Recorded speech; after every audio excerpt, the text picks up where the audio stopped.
Hello. Dzień dobry. Przepraszamy od razu, że będziemy mówić po angielsku, ale usłyszeliśmy od szanownej publiczności, że nie ma z tym problemu. Także przejdziemy na angielski. We are here to speak with David Roach, British artist responsible for British artist responsible for many different comics, who worked for many different publishers: Marvel, 2000 AD, DC, Panini.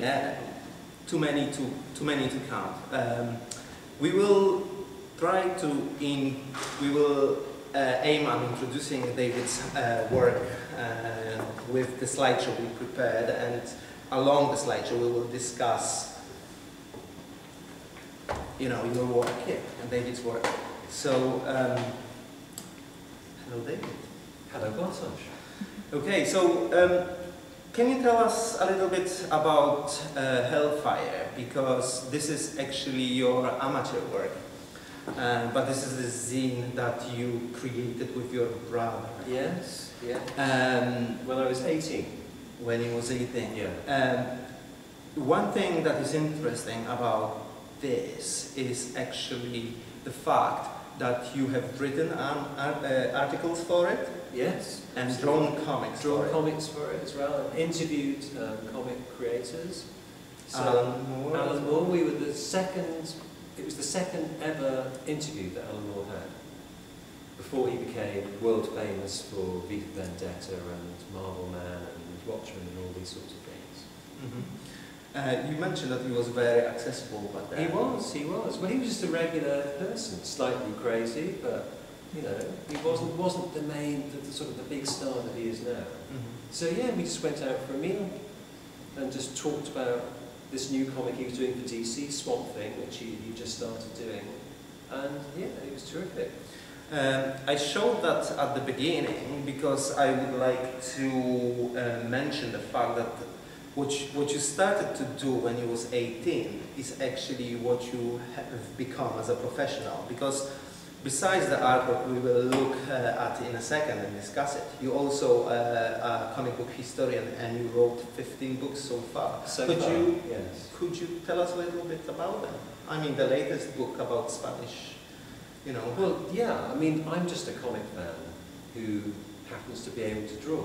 So as well as drawing comics, I've always written for magazines like my fanzine and Comic Book Artist in America. Mm-hmm. And in the last few years I've been writing books. So my latest book is Masters of Spanish Comic Book Art, which is about the amazing Spanish comic book artists who've worked all around the world from the 40s to today. So, how important writing is for you actually?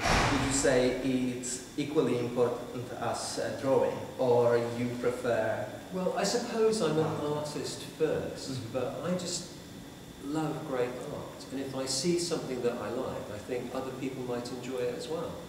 So by putting it in a book, it's a permanent record of these artists and what they were able to achieve in their careers, many of whom are just totally forgotten these days. Did that magazine help you in a way to get your first job, your first gig in 2018? Yeah, that was actually Nemesis. That's right. Well, the comic strip that I drew in Hellfire was shown to the editor of 2000 AD at a convention like this back in 1985, and he saw my work and said, when I got out of art college, I should do a sample. Which I did. I did a drawing of Judge Dredd, sent it off to him, he rang up and said, would you like to draw Nemesis the Warlock? So that was my first job in comics. Your first job in comics was the first ever page. Was written by Pat Mills. Written by Pat Mills, yeah. How did it feel like for the newcomer? It was very exciting and very strange, because he's a very strange person. And very excitable. Mm-hmm. But what can you do? You just sort of start drawing and hope for the best, hope that somebody's going to like it. And that's another page from that's the end of Nemesis, that's right, yeah. And then you started to draw Anderson. Yes. And looking at this image, actually, we can see some, you know, that you was a fan actually of Spanish comics. Was it EC involved as well, or? Not so much, no. But I love. Could you speak about your influences there? Well, the Spanish artists that I've just written my book about, that I've been obsessed with all my life, they used all sorts of unusual techniques. So they would get a knife and scratch through the ink, or they would have a sponge and sponge on different textures. So there's all sorts of things going on in this page: scraping, scratching, white paint, things thrown at it. What did you throw at it? White paint on a toothbrush, getting it on the toothbrush, splatting it on.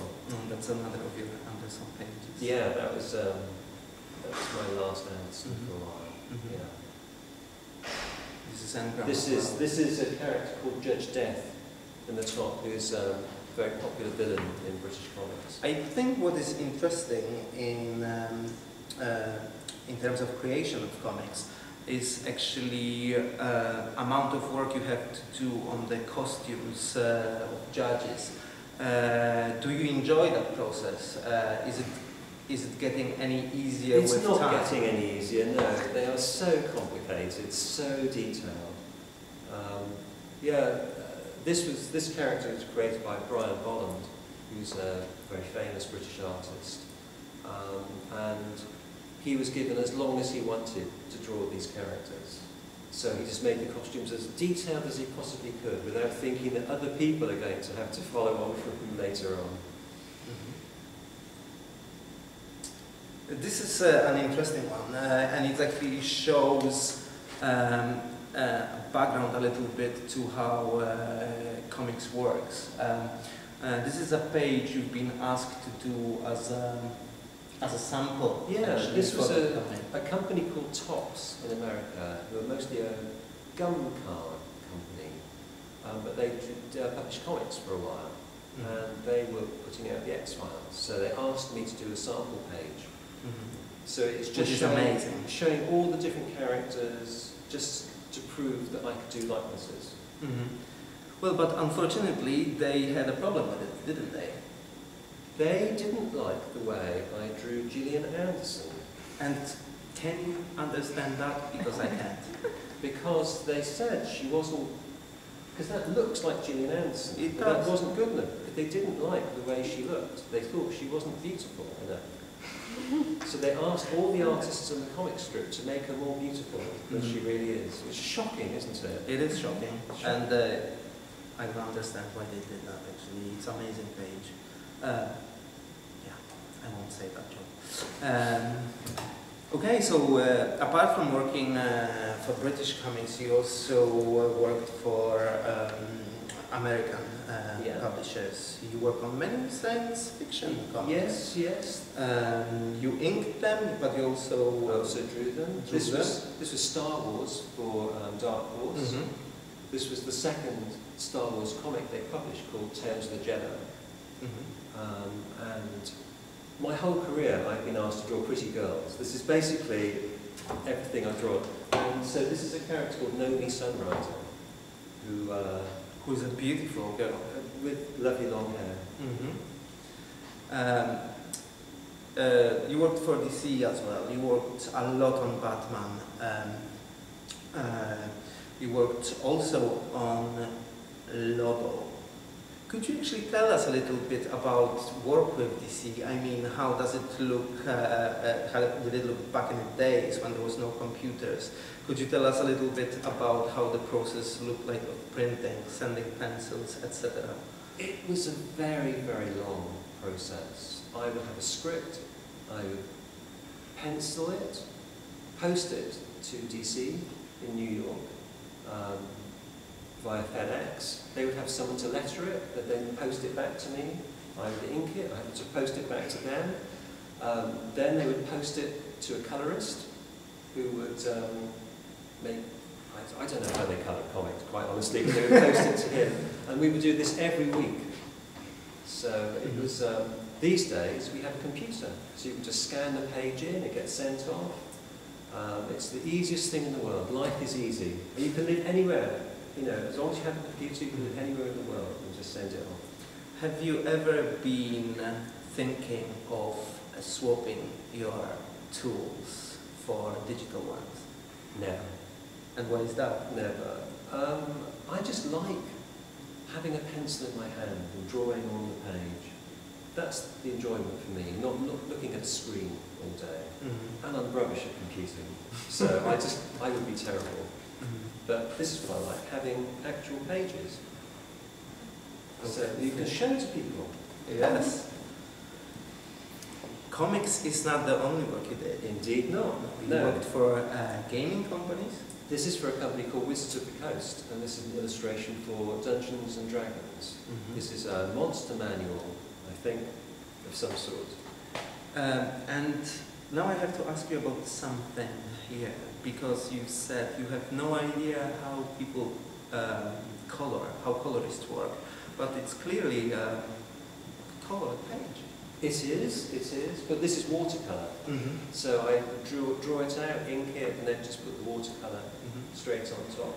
And I'm colourblind, so I've no idea what colours they are, but they looked okay when I was mixing them up. That's another... Yeah, this is another character. This is a sort of a Medusa character. This was in a monster manual, I think. I don't play Dungeons and Dragons, so I don't really know who they are. Okay, before we go to these more recent pages, I would like to ask about your collaboration with Alan, because you basically, he wrote a lot of stories for you. Most of the stories I've drawn have been written by Alan Grant, who writes Judge Anderson and Judge Dredd and Strontium Dog and Batman for DC and Lobo and so many comics. He's just a great writer. But what I'm interested in is actually, how does it look like? He sent you a script. Does he ever see your pencils? No. Does he have any comments? No? No. Working in British comics on 2000 AD, we have a lot of freedom to draw whatever we want to, and they don't see anything we do until they get the final art. So, are you aware of any situation when actually art wasn't allowed to be printed for some reason, or they just have so much trust and the work that comes into, 2000 AD office is always so great? We're all great. Well, here we go. By 2000 AD. I'm not aware of anything, but it is a difficult comic to get into. So many people read it, want to be comic artists, and I know people that have been trying for years to get in.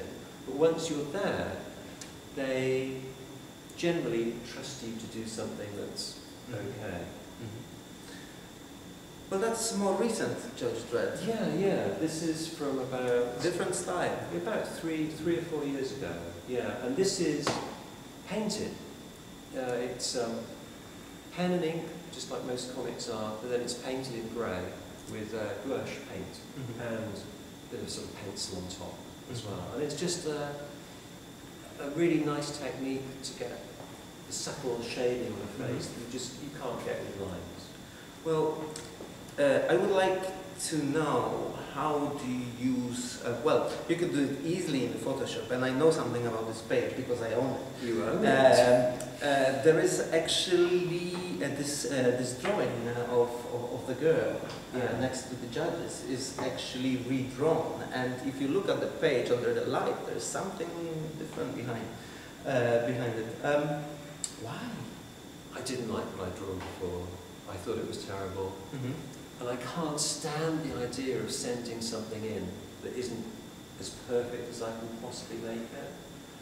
So, have you ever been pleased 100% with what you did? No. Well, I hope you're going to see something more on that. Come on. No. I mean, I can always see when you have a script. You can read it through, and imagine how the drawing's going to look. And in my mind, the drawings are perfect. But then when I put it on paper, I can never quite capture the picture I can see in my mind.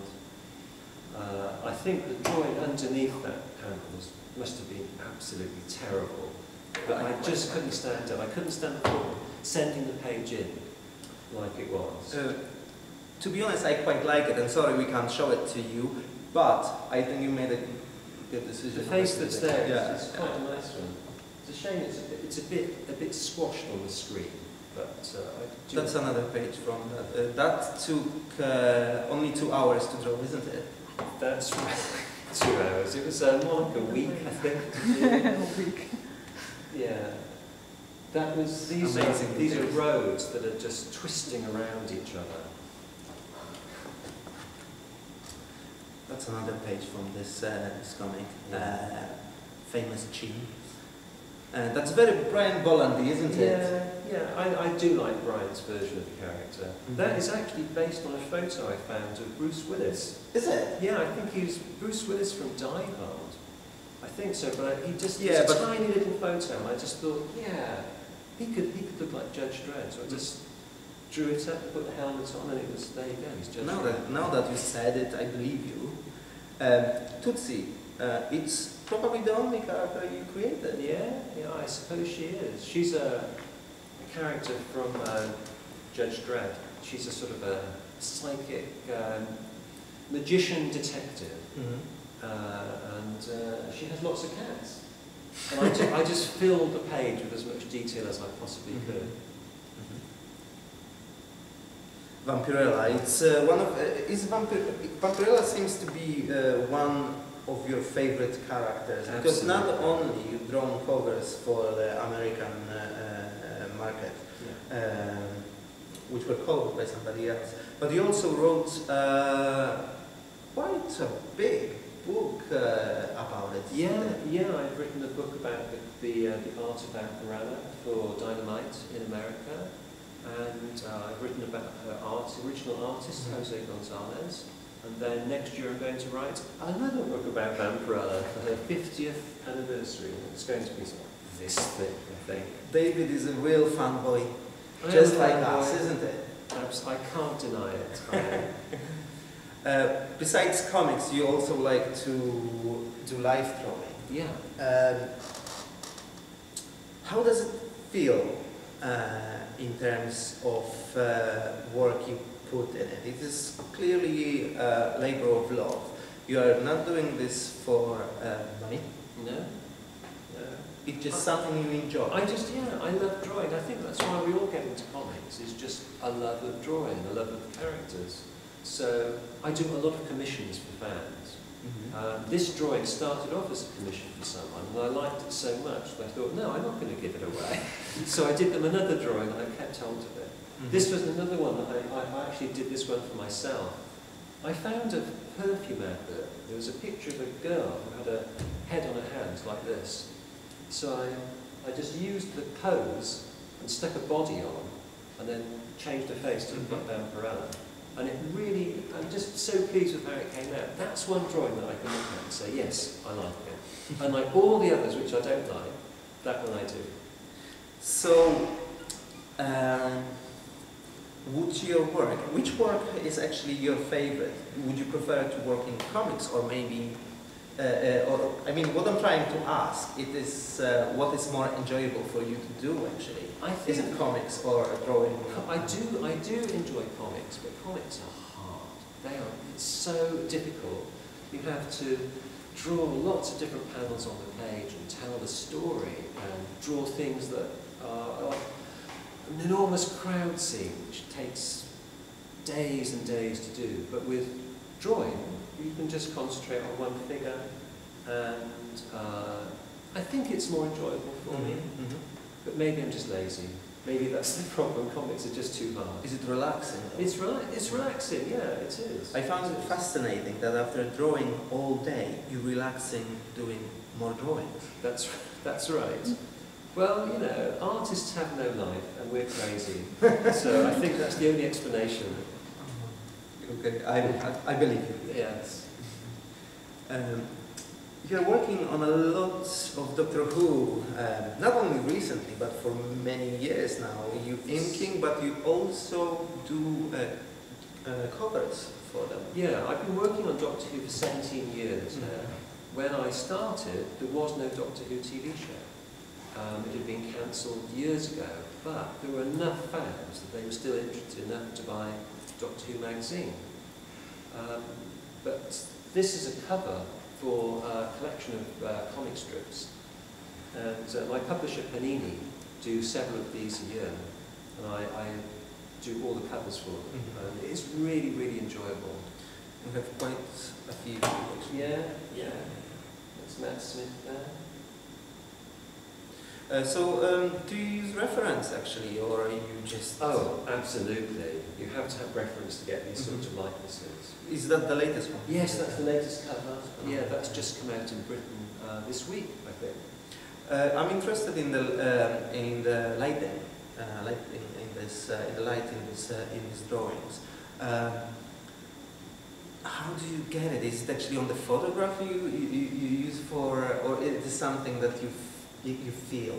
It is something that you are able to do. To do likenesses like this, you have to base it very, very closely on a photograph. So I just looked for a very long time to find lighting which looked like it could be faces that could be lit up by volcanoes. So looking for something which had very, very heavy shadows on them. And Peter Capaldi there sort of looks like he's lit from below. He is brilliant to draw, by the way. All those lines on his face. It's so much fun. That's another one. I just want to show and speak about something else. Actually, a little bit more about live drawing, because if I am correct, you consider this your favorite work so far? These sorts of drawing, yes. I work with models as well when I'm not drawing comics or writing books, and I will have photo sessions with them and spend ages moving the figure bit by bit just to try and get a pose that I think is going to make a good drawing. And then I will spend 3 days just working on the one drawing. So that took 3 days to draw. And it's because in comics you can't. Everything has to be quite simple. It has to be very clean lines so they can be coloured. This sort of work is, for me, just an expression of what I want to do as an artist, and it's the style that I couldn't really draw comics in. Do you draw it with some intention? I mean, would you like to exhibit it in a gallery? That would be my dream. Yeah, I would love to have a gallery show of it, and maybe have them collected in a book, because I have quite a lot of them there. Okay, we moved a little bit to fine art, but we are showing this for a reason, because in your latest comic book, latest Judge Anderson strip that you have drawn for 2008, Deep Rock 2000 actually, you use that this style of work and put it in comics. Yes, that's right. This is a mixture of regular comic book style, but with some faces that were fully drawn in pencil, like my fine art drawings.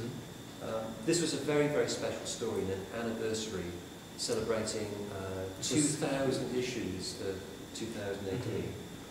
And all the old artists that had drawn it over the years were in that issue. So I knew I had to draw something absolutely as well as I could, or else I would just be embarrassed. How did it feel to be one of the chosen ones? Because there was how many 2080 artists drawn in the strips? Hundreds. Absolutely. Okay, how many artists actually were featured in that issue? I think 10?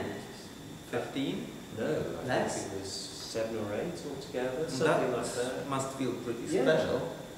Yeah, the pressure was on. But yeah, it did feel special, absolutely. And later on, after it came out, we had an exhibition in London of artwork from the comic over the years. And most of this page and most of the other pages from the story were in the exhibition afterwards. So, and we had a special 2000 AD convention in London So it was a very, very special time. And this comic went through 4 printings. It was being the biggest selling comic for a long time. Yeah. That's from your latest strip, but I actually would like to stop in here, speaking of on your art, and maybe you could say something about the exhibition that will be open in few hours in EC1, and then we could open this panel to our audience. Yeah, well this page is from a story which I'm drawing at the moment in 2018, and this original is in the exhibition that Bartosz and I have put together, celebrating great British comic artists. And there are 50 people in the show that we spent months finding artwork from to put it together. And yes, I did put one of my originals in the show, I admit it. Well, he is in Prague 2000, so that would be, you know, shame to miss it. Well, maybe. Yes. But I hope that you're going to be able to come and see it. It's opening later on today. Yeah, we have plenty of great originals. Simon Beasley, Slaying Work, what do we have? Glenn Fabry, we have Jock, Dave Gibbons, David Roach, so many. You just have to come and see. Have to come. Okay. There's one more picture you haven't shown, isn't there? So Well, no, I failed. oh, I'm sorry. that's the last picture. Yeah. So we would like to open it for the public if there are any questions for David. How long it take for you to do one page for comic? If I was drawing a page like this, I could draw it in one day. But my drawing is very simple, very sketchy, and it could take me 3 or 4 days to ink it. And then I'm endlessly changing things, having white paint on bits that I don't like, and but yeah, I can easily take 3 or 4 days to do a page. I think I've taken a week to do one. That's probably the longest I've taken. But I've also done a page in a day, pencils and inks. It depends on the deadline, it depends what's on the page.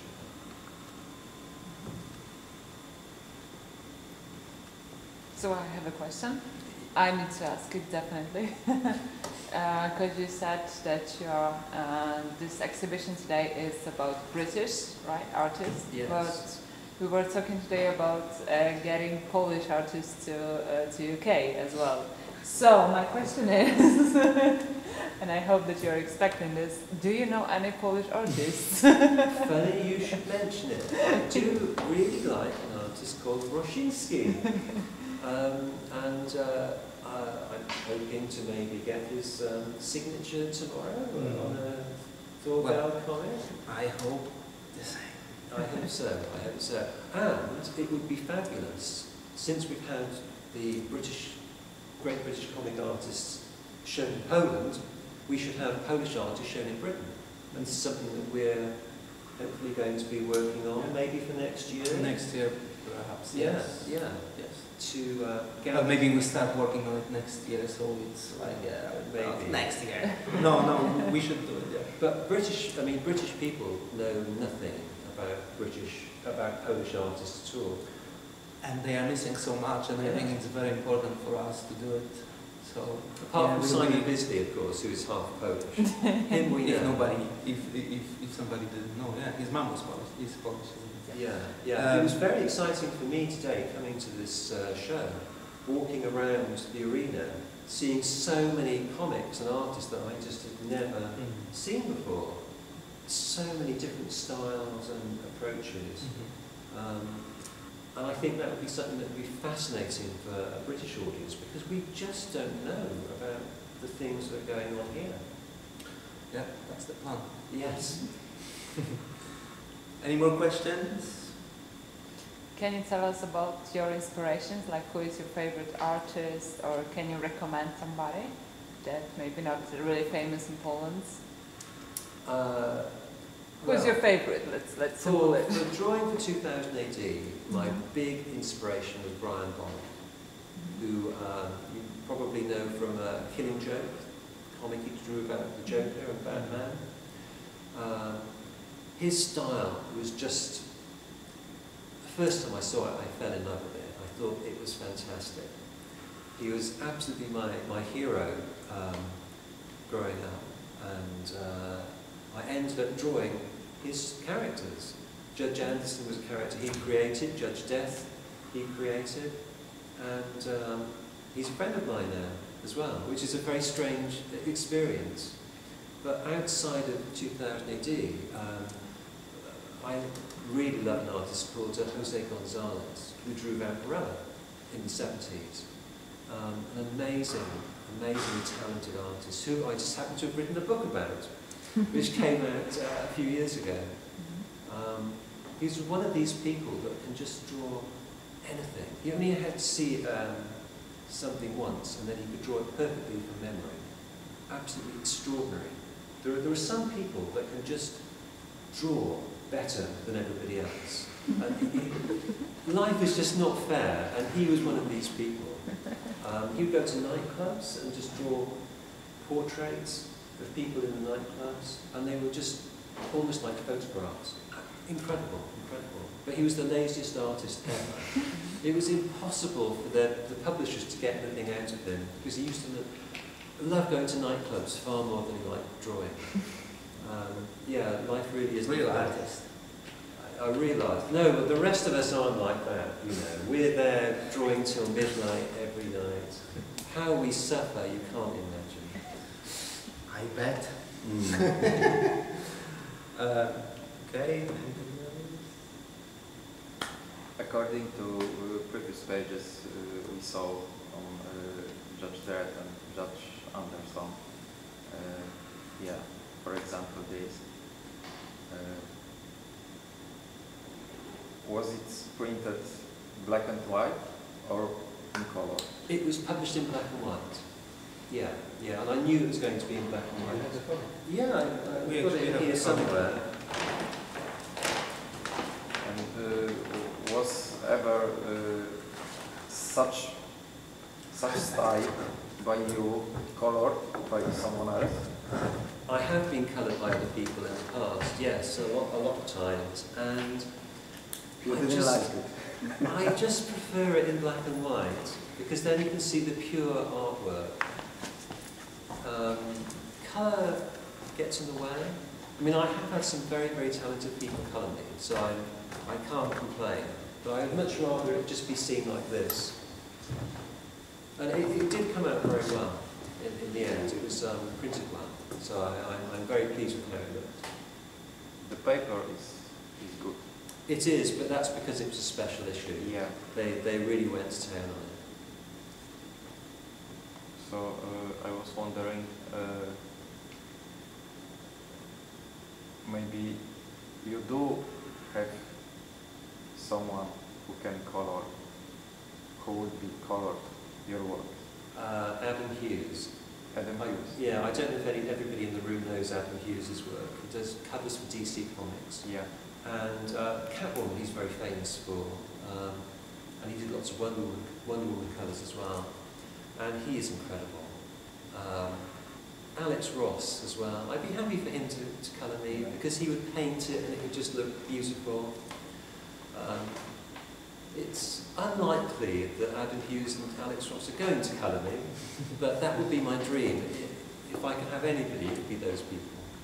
Yeah, I was thinking maybe Andy Brown. Yes, Andy Brown would do a fabulous job. Yeah. He would do, actually. Yeah. Yeah, and anybody who Andy comes, Brown is from another planet. yeah, anybody who comes to the exhibition can see his works. Yeah, we actually exhibit him. We have some. Yeah, I know. I saw it yesterday. Oh, you've seen the exhibition already? Yeah. Oh, we still didn't. Is it good? Yeah, and his Because- painting of Judge Dredd is one of the key images that have been used to promote the exhibition. Yes, I think that would be great to be coloured like that. Yeah, Absolutely. I know Andy Brown from his color on Glenn Fabry works. Yes. Yes. I find it a little disturbing, for me at least, I just prefer Glenn Fabry's work like yours, Okay. in black and white. I think you would do a great job. I think we have actually spoken about Yeah. this in advance. Yeah, maybe we'll have to ask him. Yeah. In some books and covers, Andy colored over glance. He's been doing that a lot recently, yes, and it does Yeah, look good. but in my opinion, sometimes it's not good. It's flattens glance pencils. It's just me. Okay. And that's fair play. but I think he could be doing a good job over you. Yeah, maybe. Yeah, we will see in the future. Yeah. Yeah. Okay. I think.